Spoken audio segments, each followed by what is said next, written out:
മുസ്ലിം ലീഗും ജമാഅത്തെ ഇസ്ലാമിയും എല്ലാം ചേർന്ന് മതം നോക്കിയേ വോട്ട് ചെയ്യാൻ വേണ്ടി പാടുള്ളൂ. രാവിലെ കെ രാഗേഷിന്റെ ഒരു വിവാദ പ്രസ്താവന വന്നിട്ടുണ്ട്. ഈ കോൺഗ്രസും BJPയും ന്യൂനപക്ഷ വർഗീയതയെ ഉയർത്തിക്കാട്ടി, അതായത് മതം നോക്കി അല്ലെങ്കിൽ മതം പറഞ്ഞ് വോട്ട് മേടിച്ച് ഇടതുപക്ഷത്തെ തോൽപ്പിച്ചു എന്നാണ് കെ രാഗേഷ് പറയുന്നത്. സത്യത്തിൽ അത്തരത്തിലൊരു വർഗീയ വോട്ടെടുപ്പാണ് ഇത്തവണ നടന്നത്. യഥാർത്ഥത്തില് കണ്ണൂരിന്റെ ജില്ലാ സെക്രട്ടറി ആയിട്ടുള്ള കെ രാജേഷ് ആദ്യം പഠിക്കേണ്ടത് എന്തുകൊണ്ട് പയ്യന്നൂര് തോറ്റു, തളിപ്പറമ്പ് തോറ്റു, പേരാമ്പ്ര തോറ്റു, ഇതൊക്കെ ഒന്ന് പഠിക്കണം. ആദ്യമേ ഇതെല്ലാം ഒന്ന് പഠിച്ചതിന് ശേഷം വേണം കെ രാഗേഷ് പ്രസ്താവന നടത്താൻ എന്നാണ് എൻ്റെ ഒരു അഭിപ്രായം. പ്രധാനപ്പെട്ട കാരണം എന്ന് പറയുന്നത് കെ രാഗേഷ് പറയുന്നത് ഇവിടുത്തെ കേരളത്തിലെ മുസ്ലിം ന്യൂനപക്ഷങ്ങളെല്ലാം ഒന്നിച്ച് നിന്ന് മതം പറഞ്ഞ് വിജയിച്ചൊരു തെരഞ്ഞെടുപ്പാണ് എന്നാണ്. അതായത് ഇവര് വിജയിച്ചു കഴിഞ്ഞാൽ അതെല്ലാം ജനാധിപത്യപരമായിട്ട് വിജയിച്ചതും ബാക്കി ആരെങ്കിലും വിജയിച്ചു കഴിഞ്ഞാൽ അത് മതം പറഞ്ഞ് വിജയിക്കുന്നതുമായിട്ടാണ് ഇവർ കണക്കാക്കുന്നത്.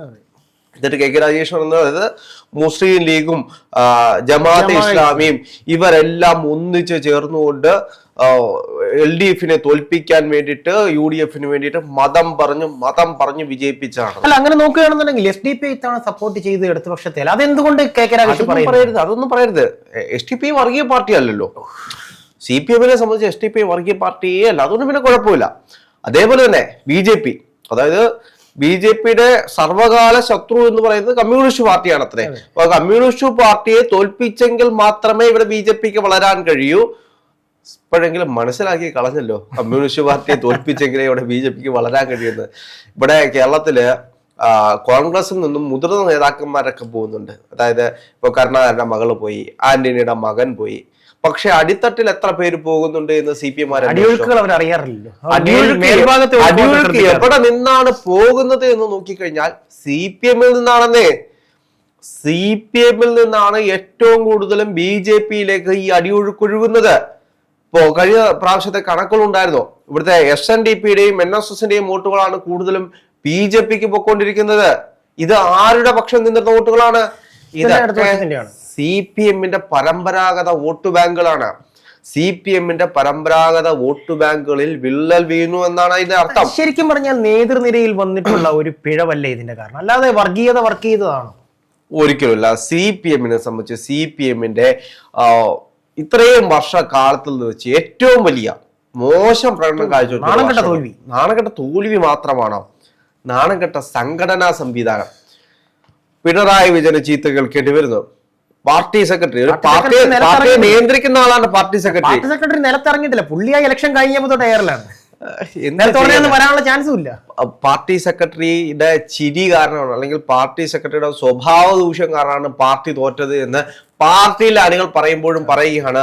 മുസ്ലിം ലീഗും കോൺഗ്രസും മാത്രം വിചാരിച്ചുകൊണ്ടതല്ല ഇവിടെ കോൺഗ്രസ് വിജയിച്ചത്.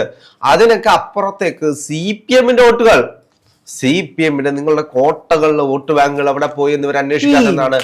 ധർമ്മടത്ത് ഈ കെ രാജേഷ് പറയുന്നുണ്ടല്ലോ, ഇതെല്ലാം ധർമ്മടത്ത് പിണറായി വിജയന്റെ മണ്ഡലത്തിൽ എന്തുകൊണ്ട് 7 റൗണ്ട് എണ്ണുമ്പോഴും പിണറായി വിജയൻ പുറകിൽ പോയി എന്ന് പറയാൻ കെ രാഗേഷിന്റെ കയ്യിൽ ഉത്തരവുണ്ടോ? ഇല്ലില്ല, അങ്ങനെയുള്ള ഉത്തരങ്ങളൊന്നും ചോദിക്കുന്നത് സഹാക്കന്മാർ മുട്ടും. അതല്ല ഞാൻ ചോദിക്കുന്നത്, ഇവർ പറയുന്ന പോലെ തന്നെ ശക്തമായ ഇടതുപക്ഷത്ത് നിന്ന്, അതായത് ഇടതുപക്ഷ അനുഭാവികളിൽ നിന്ന് പോലും ശക്തമായ ഒരു എന്താ പറയുന്നത് വോട്ടുകൾ അത് നേരെ ഈ പറയുന്ന ഐക്യജനതാദൾ മുന്നണിയുടെ സ്ഥാനാർത്ഥികളിലേക്ക് ഒഴുകിയെന്നാണോ രാഹുൽ പറയുന്നത്?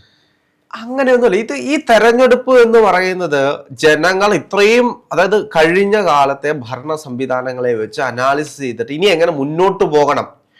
5 കൊല്ലം കഴിഞ്ഞിട്ട് ചരിത്ര ഭൂരിപക്ഷത്തിലാണ് കമ്മ്യൂണിസ്റ്റ് പാർട്ടി 99 സീറ്റുകൾ വാങ്ങിച്ചിട്ട് അധികാരത്തിലേക്ക് വരുന്നത്. ആ 99 സീറ്റ് കിട്ടിയപ്പോഴത്തേക്കും ഇവരുടെ എല്ലാ രീതികളും മാറിയെന്നത് ഒരു യാഥാർത്ഥ്യമാണ്. നമ്മൾ മനസ്സിലാക്കണം, തുടർ ഭരണം കിട്ടിയത് പിണറായി സർക്കാരിനെ നശിപ്പിച്ചു എന്ന് വേണമെങ്കിൽ പറയാം. അഹങ്കാരത്തിന്റെ സർക്കാരായി മാറി.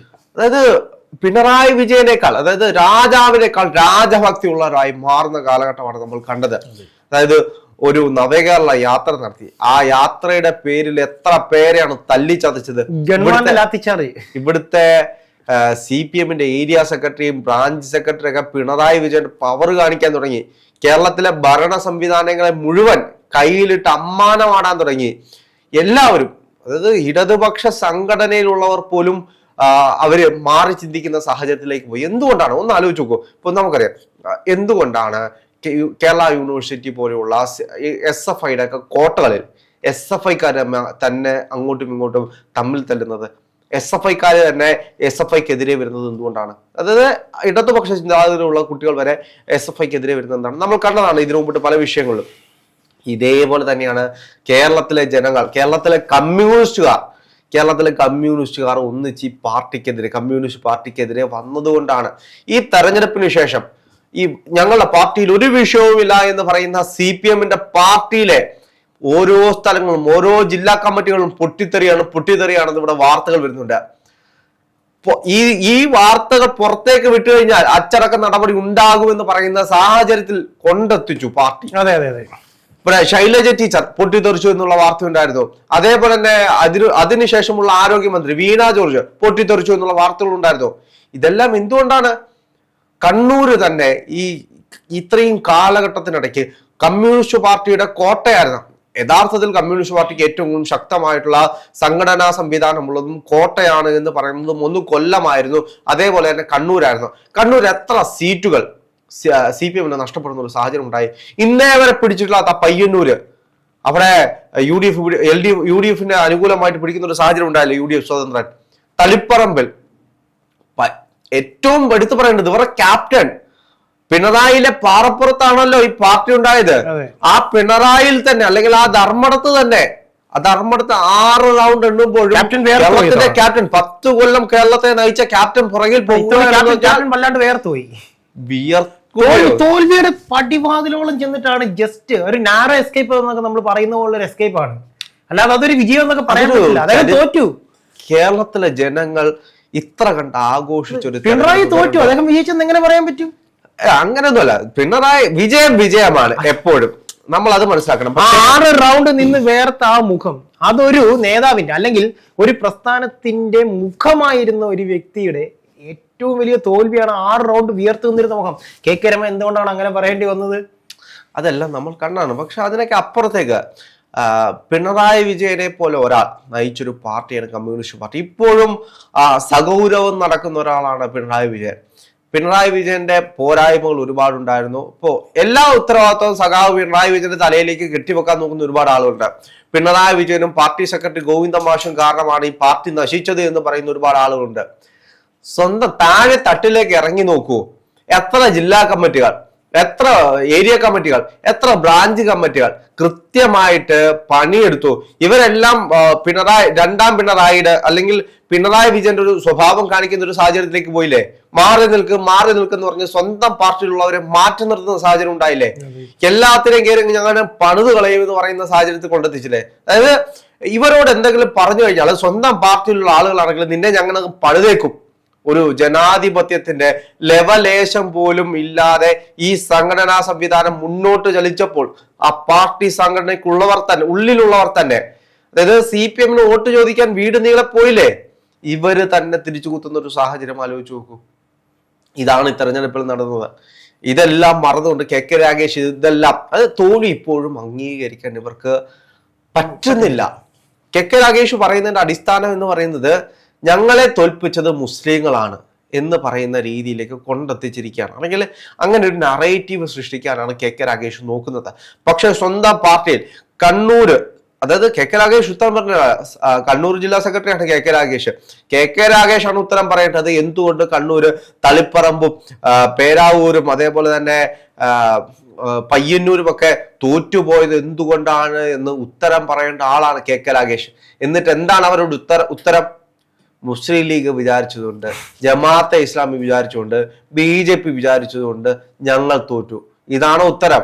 മതങ്ങളില്ലായിരുന്നെങ്കിൽ ഇവർ എന്ത് ചെയ്യും എന്നുള്ള ഒരു ചോദ്യവും കൂടിയുണ്ട്.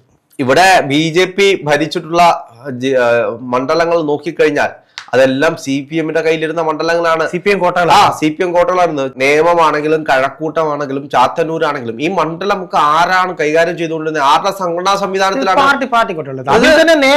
CPM-ന്റെ കയ്യിലിരുന്ന സംഘടനാ സംവിധാനമുള്ള സ്ഥലങ്ങളിലാണ് BJP ജയിച്ചിട്ടുള്ളത്. അതിൽ തന്നെ നിയമം എടുത്തു വരണം. വിദ്യാഭ്യാസ മന്ത്രിയുടെ സ്വന്തം അതെ, വിദ്യാഭ്യാസ മന്ത്രിയുടെ സ്വന്തം മണ്ഡലത്തിൽ തോൽവി വരുന്ന സാഹചര്യത്തിൽ അത് വേണമെങ്കിൽ നമുക്ക് മാറ്റി നിർത്താം. 2016 തൊട്ട് അവിടെ അങ്ങനെ ഒരു സാഹചര്യം ഉണ്ട് എന്ന് പറയാം. പക്ഷെ ചാത്തന്നൂരാണെങ്കിലും അതേപോലെ തന്നെ കഴക്കൂട്ടത്താണെങ്കിലും ഇവിടെ രണ്ടിടത്തും എന്തുകൊണ്ടാണ് വിജയിച്ചത്? CPM-ന്റെ കോട്ടകളല്ലായിരുന്നോ? അപ്പോ CPM-ന്റെ കോട്ടകളിൽ വിള്ളല് വീഴുന്നത് ഇവരാരും കാണുന്നില്ല എന്നതാണ് യാഥാർത്ഥ്യം.